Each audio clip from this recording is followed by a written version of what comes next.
उस्ताद ने पेशगोई की कि मेरे दुश्मन क़यामत तक मग़ज़ूब रहेंगे। उस्ताद ने पेशगोई की कि मेरे मानने वाले हमेशा दूसरों पर गालिब रहेंगे। इन निशानों का नतीजा मुकर्रम खालिद सैफुल्लाह ख़ान साहब के एक मज़मून के हवाले से बयान करता हूँ, जो अल-फ़ज़ल इंटरनेशनल 13 अगस्त ता 19 अगस्त 2004 में 2004 के शुमारा में शाया हुआ। इन निशानों से पता चलता है कि नेक उस्ताद के पर्दा में खुदा ने किसको भेजा।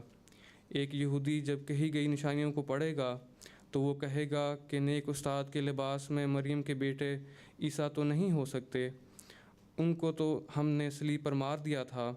और एक ईसाई जब इन अलामतों को देखेगा तो वो कहेगा कि ये नेक उस्ताद मसीह कैसे हो सकता है। मसीह तो मर कर जी उठे थे और अपने ज़ख्मी बदन के साथ बादलों में होकर आसमान पर चले गए थे।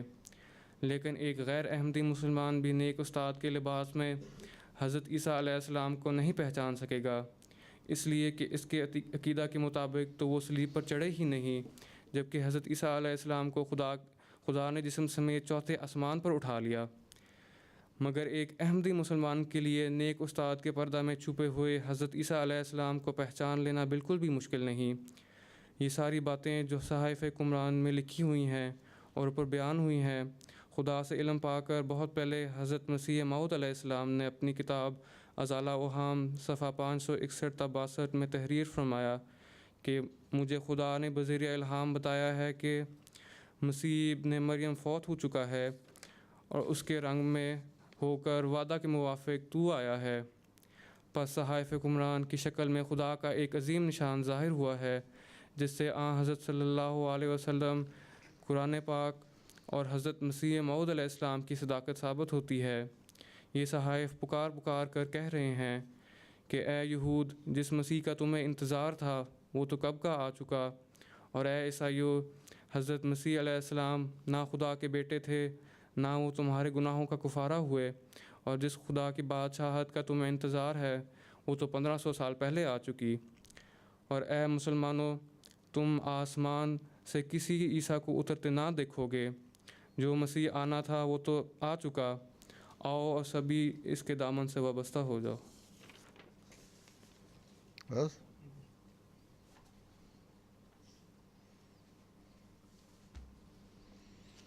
तुमने कहाँ से रिसर्च की है? कौन सी बुक्स?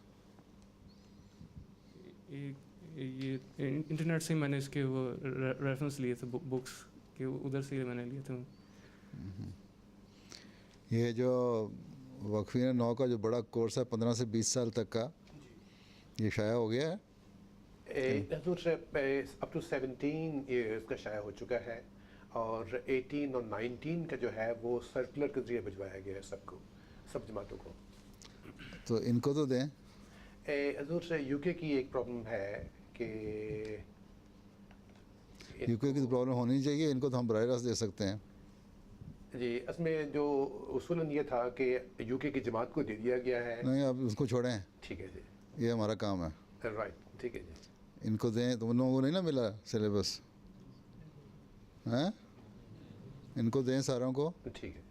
और फिर जो उम्र के हिसाब से उनके, मैं कुछ इंग्लिश में भी है जी, उसका उर्दू में भी है और इंग्लिश में भी है, दोनों वर्जन उसके हैं। दोनों वर्जन है। तो ये इंग्लिश में तो पढ़ने वाले अक्सर जी, इनको तो इंग्लिश वाला दें, जो उसका उर्दू हिस्सा है जी, वो इंग्लिश में ट्रांसलेट नहीं हुआ हुआ है जी इंग्लिश में। तो सारे इनको इंग्लिश में ही दे देंगे। ठीक है जी, ठीक है। तो जो 15 to 17 साल हैं जी, 18 to 19 का जो है 15 to 17 है, वो किताब में शक्ल में वो आ गई। बुक में है जी। वो तो देना है, इसमें अक्सर तो 18 साल के अंदर अंदर ही हैं। जी, हैं? कौन है 15 to 18 ग्रुप में? तुम 19 के हो गए हो एहतिशाम? हैं? 20 साल के हो गए हो, लगते तो 15 साल के हो। चलो कॉम्प्लीमेंट ही है ये तुम्हें। तो ठीक है। You are 17? In December. Going to be 17।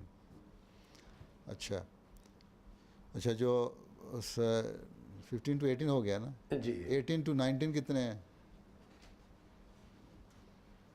और 19 है अबव, इनके लिए भी बन रहा है? नहीं जी, सिर्फ 18 और 19 का बना है। और आगे भी दिया हुआ है 20 साल तक का। नहीं, हजूर ने फरमाया था कि 18 to 19 तक था, लेकिन चलो उसके वो बाद 18 to 19 तक का वाला इनको भी दे देना, जो 18 से अबव हैं, ठीक है जी। 19 से अबव वालों को भी दे दें, तो ये सारे पढ़ लें। जी और ये हो सकता है कि किसी वक्त किसी क्लास में बैठे बैठे तुम लोगों की एज ग्रुप के लिहाज से मैं तुम्हारे से सवाल भी कर लूँ, ठीक है, पता लगे तो पढ़ा भी है कि नहीं, हैं? ठीक है जी। समझ आई? वो भी वक्फे नौ है भट्ट साहब, अभी वक्फे नौ है, क्या कर रहे हैं आजकल? लॉ कर रहे हैं। अच्छा, और एक और बैठा हुआ मुझे नज़र आया था, नया लड़का,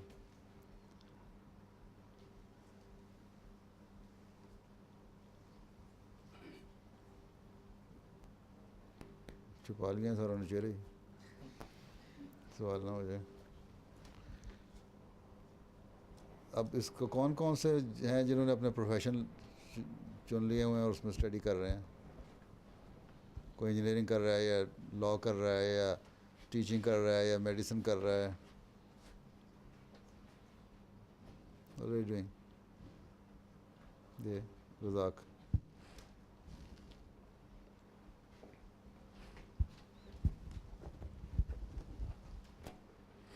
I'm going to do engineering. Or something, engineering. you are doing engineering in the university, No, in college. college. What is this? Is it diploma or degree? It's A level. A levels. So after that you will go to the G, university. yeah. Eh?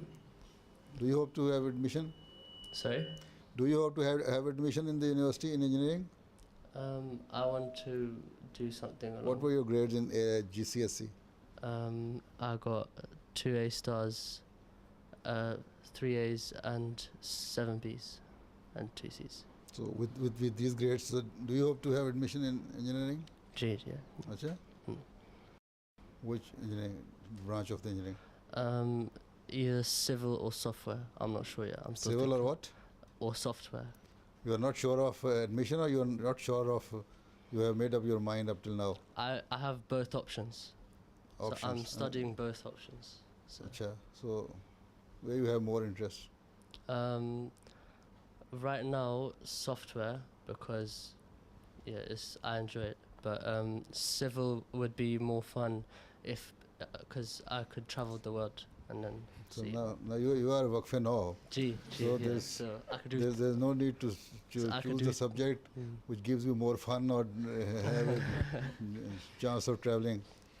I could do tabligh in other countries. as Yes, I've- but yeah, if Jamaat wants to, they will take you as the employee of the Jamaat. yeah, G, Huh? yeah, of course. Then there will not be any chance of traveling Yeah, that's fine, that's fine. abroad. Huh?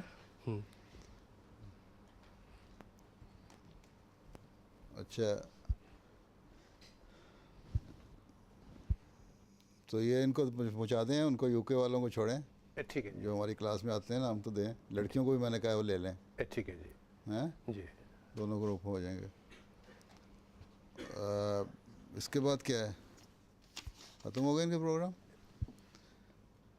तो ये जो है dead सी scroll पे कोई सवाल नहीं किया तुमने इन लोगों से? शायद महमूद तुम्हें सवाल बड़े करने की आदत है,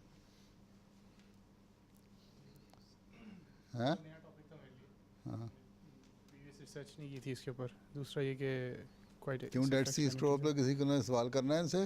ये रिसर्च करके आया हुआ है। हाँ,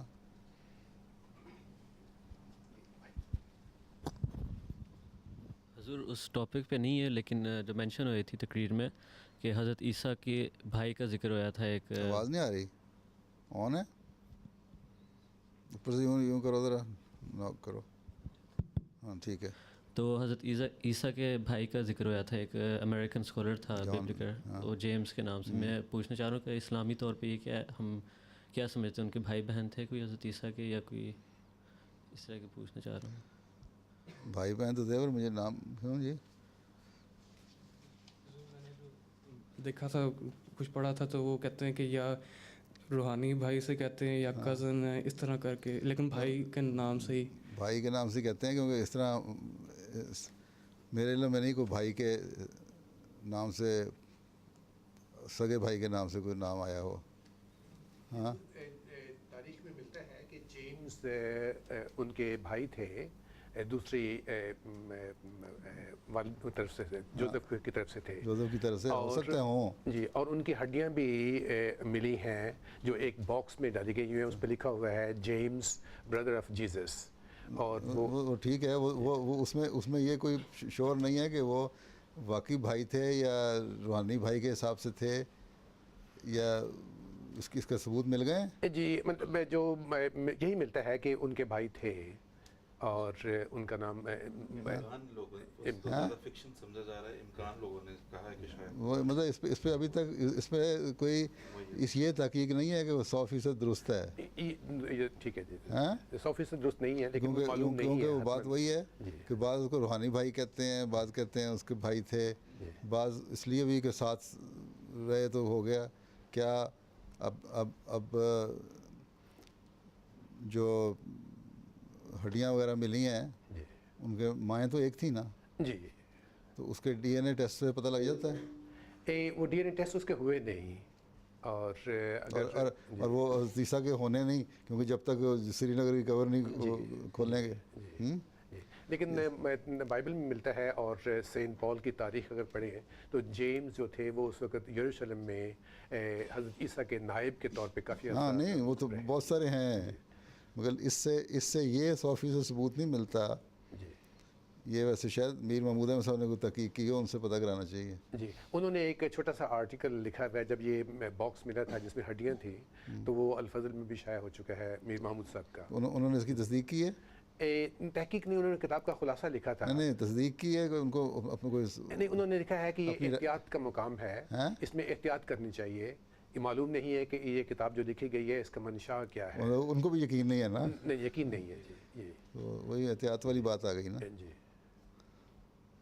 अच्छा ये कब आया अल-फज़ल में? ये कोई 3-4 साल पहले का है। मेरे पास किताब है वो जिसमें ये सारा जिक्र किया गया है कि जेम्स की जो हड्डियाँ जो बॉक्स मिला है उसकी सारी हिस्ट्री। अरे वो मुझे कहाँ ज़रा उतना हिस्सा मुझे ज़रा प्रिंट करके दे दें जी मैं पेश या कर कॉपी करके दे दें। जी मैं पेश कर दूँ।